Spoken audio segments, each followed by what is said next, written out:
gbogbo àwọn organisation tó kù tó jẹ́ security organisation tó wà nílẹ̀ Yorùbá none of them is against Sunday Igboho. Àmọ̀tẹ́kùn wà against Sunday Igboho now. Àwọn Àgbẹ̀kọ̀yà wà against Sunday Igboho now. Many of them are working with him, supporting him àtẹ̀yìn OPC nìkan. Ọlọ́dẹ máa làákà gbogbo yín ni. Ọlọ́run máa làákà yín. Àfi tẹ́ bá jáwọ́ tẹ́ jánu kúrò lórí ọ̀rọ̀ Sunday Igboho. Bí bẹ́ẹ̀ kọ́, atalẹ̀ Yorùbá, epo ilẹ̀ Yorùbá, omi ilẹ̀ Yorùbá, á di gbogbo yín. None of you can do anything about it, especially ní OPC yìí. Gbogbo àwọn organisation tó kù tó jẹ́ security organisation tó wà nílẹ̀ Yorùbá none of them is against Sunday Igboho. Àmọ̀tẹ́kùn wà against Sunday Igboho now. Àwọn Àgbẹ̀kọ̀yà wà against Sunday Igboho now. Many of them are working with him, supporting him àtẹ̀yìn OPC nìkan. Mr. Literate Man, olójú mẹ́rin Alpha, mo ṣe rí mẹ́sẹ̀jì ẹ tó ṣe fún mi ní last week ni. Mo ṣe rí mẹ́sẹ̀jì ẹ lénìí ni. Kí ló máa ń ṣẹ̀yìn ọmọ OPC gan-an? Kí ló máa ń ṣe yín ná? Tẹ́ máa rò pé ẹ̀yin nìkan lẹ gbọ́n jù, ẹ̀yin nìkan lẹ mọ̀ jù, ẹ̀yin lẹ kàwé jù. Òun náà ló òun bú ẹnìkan pé nìkan is an illiterate. But ìwọ gan ọmọ bó ṣe ń lo English, you don't know how to use the English you think you know. You know, you want to call Sunday Igboho illiterate and you are saying he's a literate man. Is there anything like he's a literate man? And people here can ṣe bí illiterate. Although mi ò blame yín because ẹni tó ń darí yín náà tó jẹ́ Sunday Igboho pé à ń ṣe ìrù Ẹkùn yẹn is a literate man. Mi ò rò pé kò kàwé. So tó bá pẹ́ tó wà intellectual ni tó dẹ̀ láwọn tó súnmọ́ àwọn tó gbọ́n ni. Ó yẹ ká mọ̀ pé nǹkan tẹ́ ń ṣe yẹn ó lè implicate yín. So àwọn tó ń ṣe kíní látijọ́ yìí kí ló tẹ̀ jẹ́ kán ríṣẹ́ ṣe àbí kí ló tẹ̀ lọ join àwọn tó ń ṣe àbáwọn tó mọ̀ ṣe. Ó ṣà ní bí àwọn OPC ti ṣe ń ṣe kíní látijọ́ yìí bẹ́ẹ̀ làwọn security personnel tó kù náà àwọn security personnel fúnjọba ṣe bó ní bọ́n ṣe ń ṣe. Now, the English language is not a yardstick, to know who is intelligent or not. Ṣọ́rọ̀ mi yé ẹ. Now, mi ò lè rántí gbogbo ọ̀rọ̀ tó sọ lọ fídíò tó ṣe. But let it be the last time tó o máa lérí mọ́ mi pé máa kan àbùkù. Ìwọ gan ló máa kan àbùkù tó bá ṣọ́ra. Now, mi ò ní ẹjọ́ púpọ̀ láti rò. Mo fẹ́ kó o lọ wo comment tí mo dẹ̀ máa post nísìn. Mo máa post àwọn comment tí àwọn èèyàn tó post sórí page ẹ ìyẹ̀yìn tẹ́ ní page gangan comment táwọn èèyàn fi sọ́ndà fídíò ẹ gangan mo máa post ẹ̀ kó fojú ara ẹ rí nǹkan táwọn ìyá yìí ń sọ. Ẹ má rò pé ẹ̀yin nìkan lẹ gbọ́n, ẹ má rò pé ẹ̀yin nìkan lẹ smart. Ẹni tó bá ń ṣe dáadáa ayé á mọ̀ pé dáadáa lẹ́ni ń ṣe. Ẹni tó bá tún wá ṣe dáadáa kejì ayé tún mọ̀ pé ẹni yìí o aláìdá èèyàn ni. Go and see the comment jẹ́ kí n ka díẹ̀ fún ẹ náà comment tó wà lọ́ndà fídíò tó ṣe fún èmi àbí fún Sunday Igboho àbí fún ìrù Ẹkùn. Yeah, let me read some of them for you. Ṣé àwọn people yìí ò kí n ka comment ni? Àwọn èèyàn ní àbí dandan ni kí ẹ jáde sọ̀rọ̀. Okay, ṣé àwọn people yìí ò tẹ̀ kí n ka comment àwọn èèyàn ní àbí dandan ni kí ẹ jáde sọ̀rọ̀? Tí ààrẹ Gani Adams gan bá jáde sórí social media torí ọ̀rọ̀ Ìgbòho, àwọn tó máa bojú ẹ̀ jẹ́ tàbí àwọn tó máa kàn lábùkù tàbí ṣépè fún wọn máa pọ̀ gan. Kí wá ló dé tí ẹ̀ gbéjẹ́ fún orí? O tún ti ní nǹkan tẹ́ni yẹn kọ bá yẹn. Now eléyìí tún ní ẹni tún sọ pé orí ẹ burú ìwọ òpònú ọmọ dìdìrìn ọmọ OPC yìí, ìwé mélòó ni ọ̀gá yín kà nígbà tó bẹ̀rẹ̀ àti ìwọ gan ìwé mélòó ló kà? Ìlara ló máa pa yín nílẹ̀ Yorùbá. Okay, eléyìí tún ní ẹni tún sọ pé ọ̀gbẹ́ni kò sọ̀rọ̀ lẹ́nu ẹ, ìwọ ò mọ̀ pé àwọn bandits ni wọ́n lọ ṣe ìwádìí.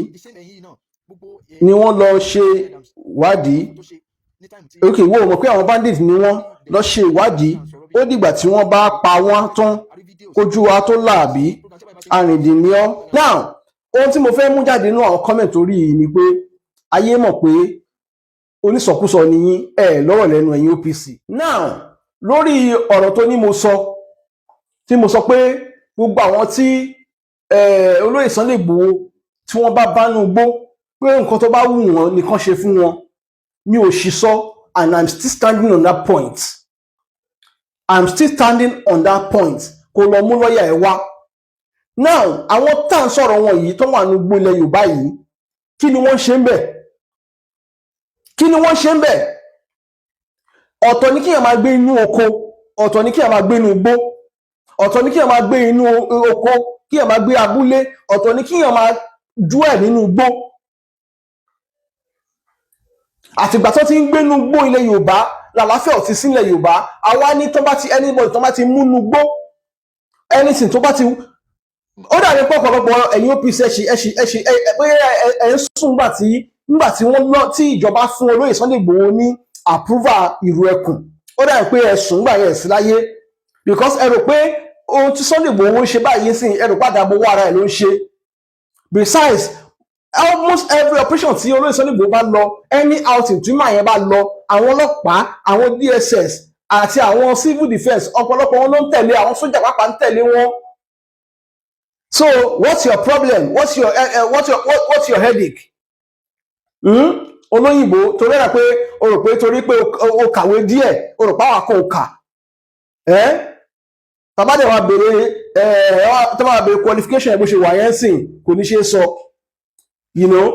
Now mo mọ̀ lórí ẹ̀ pé òun jowú ni owú dẹ̀ ló máa pa yín, òun jowú mi ni torí mò ń gbọ́ sọ pé àti bọ̀bọ̀ kan especially bọ̀bọ̀ kan tó wà ní tí ò sí ní Nàìjíríà yẹn tó wà ní abroad yẹn sọ pé òun jowú. Instead kò dẹ̀ máa jowú ní kọ́lọ́run ṣe tiẹ̀ fún ẹ kó mú ẹ kúrò Nàìjíríà tó bá fẹ́ kúrò Nàìjíríà. Although we as a person rí pé èèyàn lọ sílùú òyìnbó as an achievement, it's not an achievement for us. Tí ilé bá dáa ni many of us we want to stay home. Bí ilé ṣe wá rí ń sìn mọ̀ pé anybody tó bá lè rọ̀fẹ́ láti kúrò mẹ́gbọ̀n Nàìjíríà gbogbo nílò lẹ́ẹ̀mejì láti kó tó kúrò.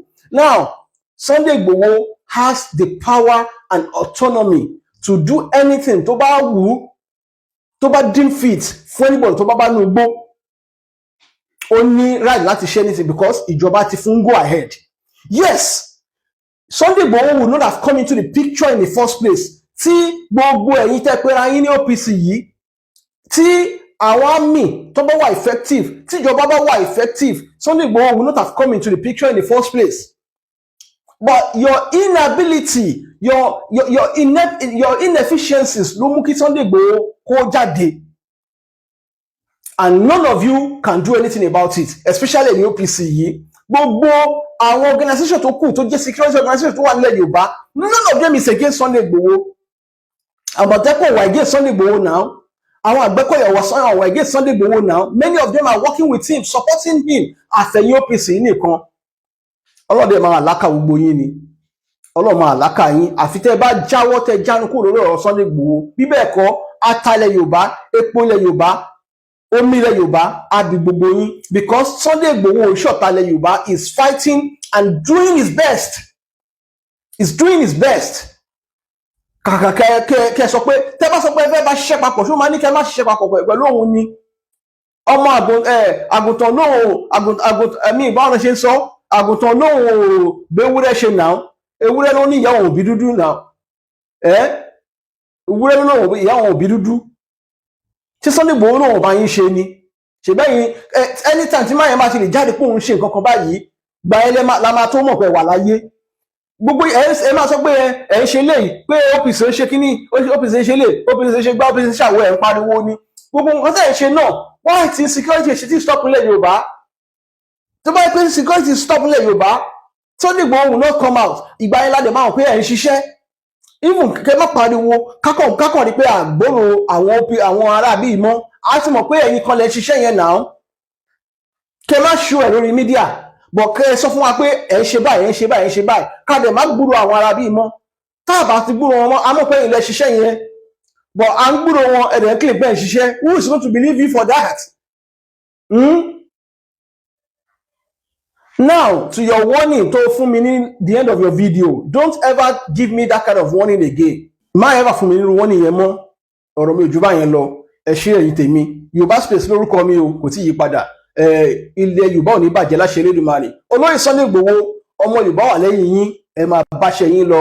Bàbá Tinubu wà lẹ́yìn yín, ẹ máa báṣẹ́ yín lọ. Àwọn ajá, wọ́n kàn máa gbó káàkiri lásán ni. Then lórí ọ̀rọ̀ man tí ọ̀gbẹ́ni yẹn sọ, mo sì máa tún padà wá sọ̀rọ̀ lórí ẹ̀.